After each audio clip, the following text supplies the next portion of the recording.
trip into town? No, I didn't. Every place we went, folks stared at us. Well, Pearl, you gotta expect that. Handsome woman like you, dressed to the teeth, showing a pretty ankle, folks are bound to stare. If you ask me, they were staring at this old truck. I know it's mine, Jed, but it just ain't fitting for Beverly Hills. You know what a couple of people yelled at us, Uncle Jed? They yelled, "Get a horse." I reckon they'd stare more at a horse. Jed, why don't you get one of them big, shiny limousines like Mr. Drysdale? Oh, this old truck's right handy for fetching and toting. Need a little polish here and there. Yes, sir. You get you a piece of brick and hone all this rust off of here and then go over the whole thing with coal oil. Say, Uncle Jed, if you was to get yourself one of them there fancy limousines, I could be your chauffeur and drive you around in style. Yeah, you could sit in the back seat all doing it up and folks would think you was a duke or a earl or something. Yeah. Oh, I don't reckon I'd fool nobody. Besides, I ain't particular anxious to have folks think I'm something I ain't. You're a millionaire. Well, I bet you that's just as good as a duke or earl. All right, Jethro, take her around and go to polishing.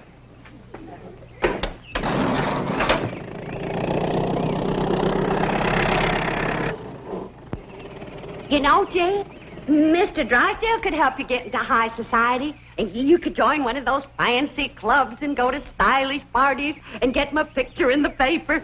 I mean, get your picture in the paper. I don't hanker for high society, Pearl, but if you do, I'll speak to Mr. Drysdale. You tell me that when it comes to society, his wife is one of the first hogs to the trough. It ain't for me, Jed, but it sure would be nice for Ellie Mae. Why, she could be a debutante and have a coming-out party and... What's that? Yeah, it's a party where unmarried society girls meet unmarried society fellas. Why, Ellie Mae and me could get Ellie Mae could get a husband in no time. Jed, you got my butter churn patched up? Well, I ain't got it quite finished yet, Granny. Jed, do you have to do your chores out here in front where everyone can see you? Well, no, Pearl, but the light's better here, and these iron chairs here make good workbenches. What'll the neighbors think with all this stuff out here? Pearl's right, Jed. It does look like we're showing off. Showing off? Oh, I bet there's not another family in Beverly Hills has a butter churn like that one. Paul, you got Granny's spin wheel fixed? She's going to show me how to make Lindsay onesie thread. Oh, how am I ever going to get this family in high society? What's that, Aunt Pearl? Well, society is where a bunch of high-class folks do a bunch of high-class things. Like what? Well, like drinking tea and playing bridge and having parties and getting dressed up and going to the Opry and getting wrote up in the paper. I give up. You can't make silk purses out of sow's ears. If Pearl's so dad blame anxious to drink some tea, I could make her any kind she wants. Some red clover, some slippery elm, or some sassafras. I don't reckon it's the tea so much as who she's drinking it with, Granny. Pearl like to get in with them society women like Miss Drysdale. Yeah. Pearl always was one to want better than what she could afford. That's Pearl. Too poor to paint and too proud to whitewash.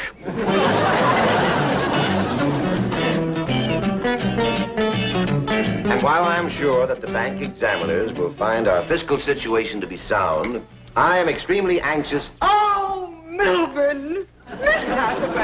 Do you know who's coming? Yes, the bank examiners. I'm sure they'll find your bank ever so tidy. Now, to important matters. I have just received this telegram from Priscilla Ralph Alden Smith Standish. She has consented to become our house guest. Oh, surely you're jesting. No. Well, Priscilla Ralph Alden Smith Standish is going to be staying at our house? Yes, indeed, Melvin. Well, who in blue blazes is she? Did you hear that? Melvin, how can you be so uninformed and run a bank? Well, I have you helping me, dear. Thank goodness. Mrs. Smith Standish is only the president of the Women's Federation for the Preservation and Perpetuation of the FFT of A. First family traditions of America. Well, bully for the FFT of A. But I'm expecting the SBE of C. State Bank Examiners of California. Thank you. Oh, wait, Milburn. Do I have your permission to put everything in readiness for the arrival of Mrs. Smith Standish? Oh, you have indeed. Good. I'll have the Clampetts moved out immediately. Fine. What? Margaret, come back here. Now, what were you saying about the Clampetts? I intend to rid our neighborhood of those uncouth, unsightly hillbillies before the arrival of our prestigious house guest. You do, and the president of the FFT of A will be staying at the YWCA with you. When are you going to get it through your head that Jed Clampett's money is one of the pillars of this bank? Mrs. Drysdale, if you'd only take the time to get to know the Clampetts, I'm sure you'd agree that they're basically very fine people. Surely you're not suggesting that I mingle with them socially, introduce my friends to them. No, don't do that. They'll move away for sure. It's obvious that I'll get no understanding or cooperation here. I should have listened to Mother. She warned me against marrying a common bank president.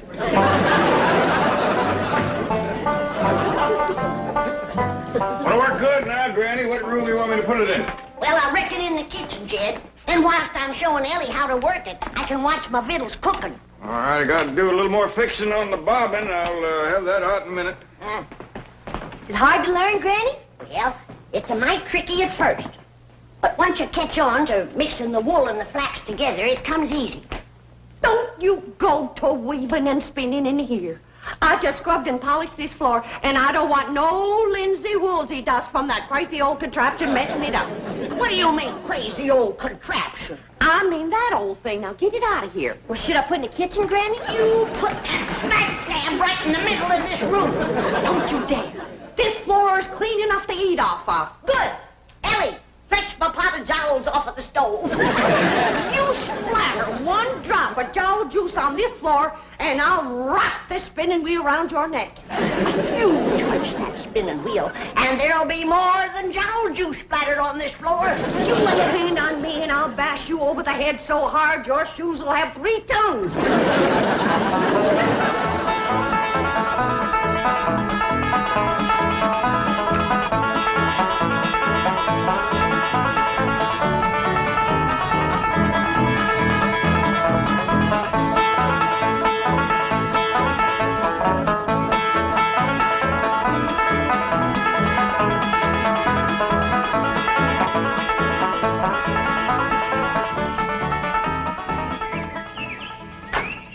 Drive on out to the airport and pick up Mrs. Smith Standish. I have some slum clearance work to perform. Well, howdy there, Miss Drysdale. Sure is a nice surprise to have you come and visit. Pearl and me was just talking about you this morning. Pearl's got a hankering to get into society, and I says, well, I hear tell when it comes to society, Miss Drysdale is one of the first hogs to the trough. Say, you're looking mighty green around the gills. Come on inside and have a mess of Granny's jowls and sorghum. That'll put you to feeling bushy-tailed. I'm expecting very important company. Priscilla, Ralph, Alden, Smith Standish. Well, bring them along. We got plenty for the whole bunch. Priscilla, Ralph, Alden, Smith Standish is only one woman, and probably the world's greatest authority on colonial history, early American genealogical origins, and 17th and 18th century artifacts. And she is the esteemed president of the FFT of A. Well, we sure would be proud to meet her. I shall call upon every resource to avert such a social catastrophe. Well, thank you very kindly. May I send a truck to pick up this debris? Well, I don't know. I'm sure Granny'd let you use anything you wanted, but I don't think she wants to sell. I would only want it for the rubbish collector. Yeah, you're right. They make nice gifts, but like I Oh, said... enough of this. Time grows short. You are a disgrace to Beverly Hills. You in this pile of junk. Why don't you go back to the woods and live in a cave where you belong? Bravo! My sentiments precisely. You are indeed a disgrace. And the sooner you leave this lovely community, the better. Just a doggone minute, fatso. You be careful what you say to our Granny. Give us a little kiss. Now, no. How dare her to say them things about sweet little Granny? Pearl, I hope you ain't in no hurry to get into high society. I just don't think that Miss Drysdale is gonna be too quick about giving you a leg up.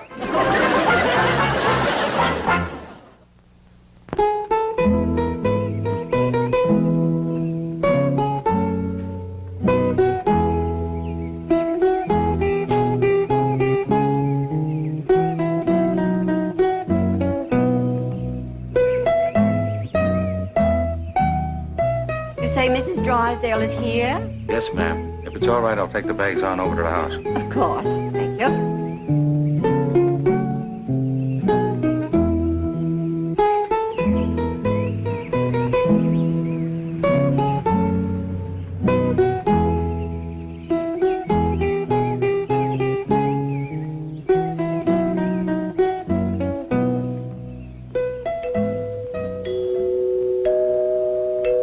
That dad-blasted music again. One of these days, I'm going to tear out all these walls and find out where that music's coming from. They said it's a ghost playing that music. Maybe it's the rascal that used to live here. Sure don't know many tunes. He keeps playing the same one over and over again.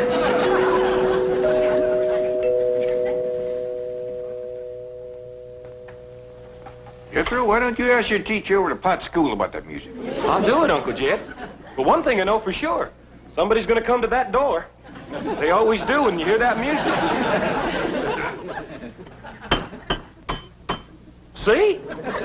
Sure had it pegged right. By the way, your mom wants you in the kitchen. Well, honey, ma'am. Tell me, is this your loom out here? No, ma'am. That belongs to Granny. May I speak to her, please? You sure can. Come on in. I have reason to believe...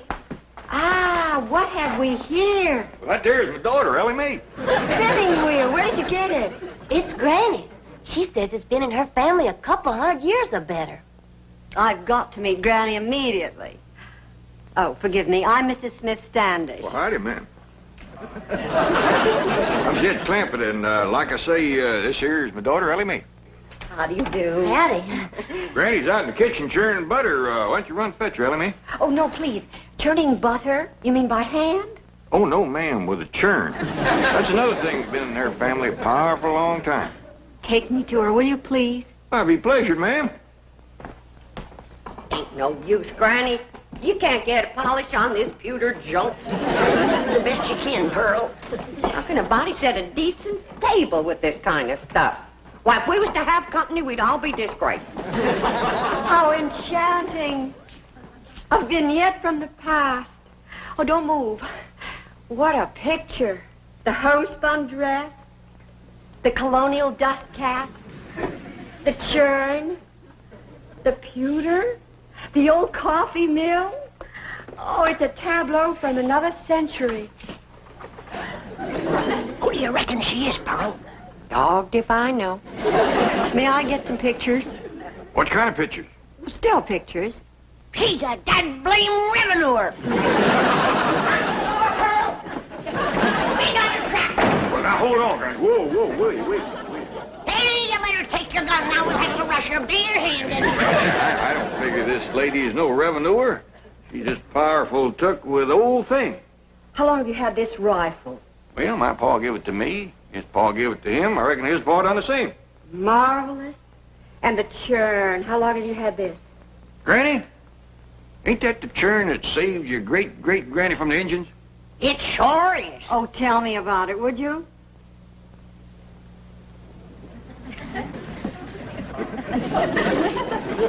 Well, my great-great-granny was a toting this churn from the cow barn to the cabin. When two big Indians jumped out of the woods to scalp her. She had beautiful hair, just like mine. Get on with the story, Granny. Well, she was out of sorts to begin with, 'cause it was a hot day, and the butter kept a-melting. And with them two redskins trying to snatch her hair, that riled her up but good. So she yanked up the dasher, and she whacked one of them with it. Then she upended the churn over the other one. That old Indian ran out into the woods, all covered with hot, melted butter. He hadn't gone 50 feet when a great big old bar came out of the woods, grabbed that old rascal, and licked him to death. What a wonderful story. From then on, every day that old bar would come around looking for Granny to send him another hot-buttered Indian.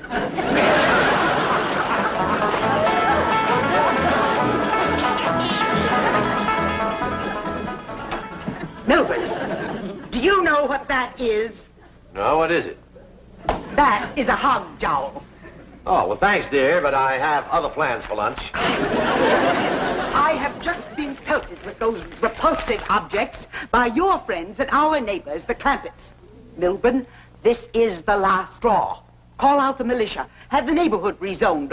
Write our congressman. Do anything that's necessary, but get rid of those hillbillies. Oh, Margaret, they're not a bad sort. They're barbarians. And I warn you, Milburn, just as they brought about the decay of Rome, so Beverly Hills will crumble and... Oh, please, Margaret, relax. Oh, you don't understand such things as class war. You're of common birth. But we of the aristocracy have always had to fear the hostility of peasants. I tell you, Milburn, those Clampetts are dangerous. If they'll attack me with hog jowls, think what they might do to a woman like Priscilla, Ralph, Alden, Smith, Standish. And she's due to arrive any moment. Oh, she has arrived, Mrs. Drysdale. Your chauffeur just phoned. He dropped her off at the Clampetts, thinking you were there. Oh, they have her. She's been delivered into the hands of those savages. Well, get those savages on the phone. We'll prove to Margaret that everything is all right. This may be the oldest piece of pewter ever to be found on this continent. I'm just mortified, Mrs. Smith Standish. I'm been after Cousin Jed to get rid of all this junk. Now that he has money, I'm going to throw it all out. No, please, it's priceless. Say, Miss Smith Standish, if you like old things, just wait till you get into this trunk. You'll be happy as a heifer in red clover. Marvelous. Unbelievable. Is this your family Bible? Well, no, not anymore. It got too old. Commenced to crisping and flaking off, so they pitched in and got another one about 100 years ago. It's in there in parlor. Well, I'll get it, Uncle Jed. Hello? Dedicated to Queen Elizabeth. Yes, ma'am. This is Jethro. Mr. Clampett, this is an original Geneva Bible. It's sometimes called the Puritan Bible. 400 years old. Oh, why, yes, ma'am, Miss Hathaway. She's right here. You want on the phone, ma'am? Not now. Tell him I'm all tied up. Hello? Oh, she can't talk right now. She's all tied up in Uncle Jed's trunk. Hello? Hello?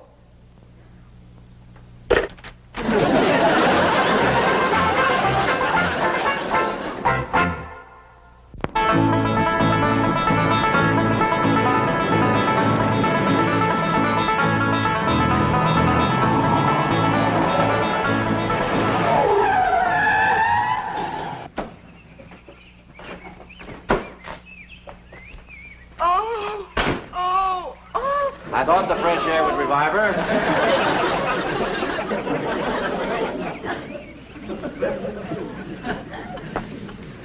Oh, Milburn, what if they've strangled my president? Or she's suffocated in that trunk? Mrs. Drysdale, I am certain the Clampetts would not do violent harm to Mrs. Smith Standish. Jethro has a way of confusing the facts. I can't tell you how thrilled I am to participate in this historical recreation. No, honey, this is what you call spinning. You gotta hold your thread tight. I will. Untie this woman. Madam President, what have they done to you? Milburn, call the police. I want these ruffians seized and hanged immediately. What are you doing? Rescuing you from the grimy clutches of these peasants. Peasants? My dear Mrs. Drysdale, it may interest you to know that I have established almost beyond a doubt that Mr. Clampett here is a direct descendant of the first man to come ashore at Jamestown, Virginia, May 13th, 1607. What? You mean? I mean that when your family and my family arrived on the Mayflower, his family was waiting for them.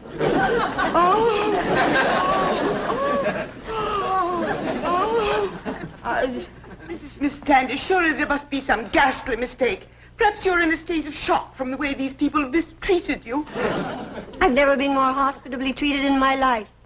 I've dined on hog jowls, sorghum, homemade bread, fresh churned butter, served on pottery that might have been unearthed at Williamsburg. And I've eaten this delicious food with ancient pewter implements that would grace any museum. That reminds me, I better go wash them dishes. Oh, Granny, you know, I'm sure that Mrs. Drysdale would consider it an honor and a pleasure if you would permit her to wash these historic dishes. What? Oh, you would indeed consider it an honor, wouldn't you, Margaret? Whatever Madam President says, of course. Well, I better come along and see if I got enough lye soap. Lye soap. How ghastly. Make it myself. You make your own lye soap? Got to. You can't buy it in Beverly Hills. I offered to show Mrs. Drysdale how to make it, but she didn't care to learn. Mrs. Drysdale, am I to understand that you are ignorant of the process by which your own colonial ancestors made their soap? Well, Madam President, Oh, your education has been shamefully neglected.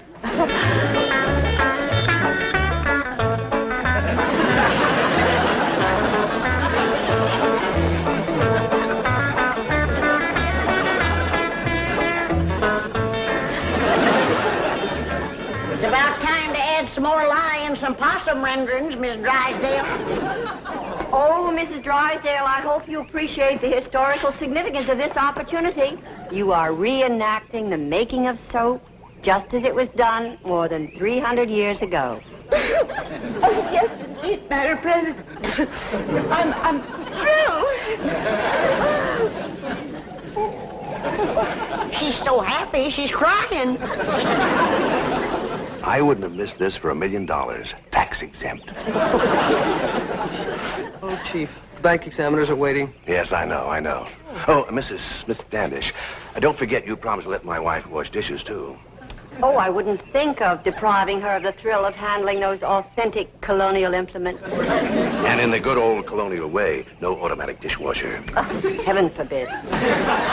Mrs. Smith Standish, I have known you only a few brief minutes, but already you are one of my favorite people. We shall return. I've lost my coiffure, my mascara, and my manicure. Oh, best forget about them, honey.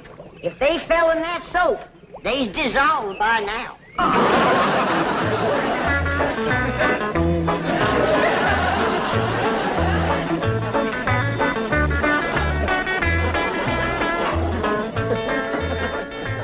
How you doing, Miss Drysdale? I can scare you up a few more things to wash if it pleasures you. Oh, no, please. Look what this lye soap has done to my head. Yeah, they is nice and pink and rosy, ain't they? Raw. I don't blame you for cheering. I thought you left. I couldn't tear myself away from the picture of my wife washing dishes. She's taken to it like a cold hog to warm mud.